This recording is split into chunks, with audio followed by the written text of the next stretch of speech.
Mr. President, you are correct in your information that Saldico was detained by Czech authorities due to invalid travel documents. Iyan ang mariing kinumpirma ng Chargé d'Affaires ng Embahada ng Czech Republic sa Pilipinas na si Eva Tensin, kaugnay sa naunang pahayag ni Pangulong Ferdinand R. Marcos Jr. na nahuli at na-detain si Zaldico at sumailalim sa kustodiya ng Czech Republic.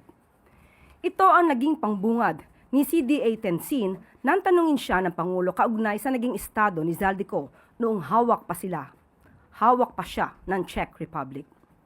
Walang pasubali, walang pagkakamali sa naging pahayag ng Pangulo para sa taong bayan. Kahapon, Miyerkules, nakipagpulong ang Pangulo kay Ms. Tensin at French Ambassador to the Philippines, Marie Fontanelle, kaugnay sa kaso ni Ko.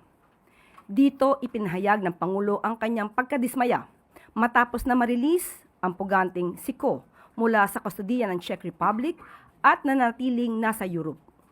Hiniling din ng Pangulo na maliwanagan at maipaliwanag at iginiit na hindi dapat maging kakulangan ng ibang bansa para sa mga tumatakas sa kamay ng batas sa Pilipinas.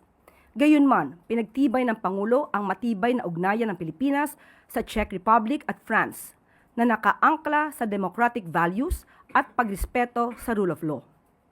Binigyan din ng Pangulo ang kahandaang ng Pilipinas na pabilisin ang mga kasunduan ng extradition at iba pang kooperasyon sa batas.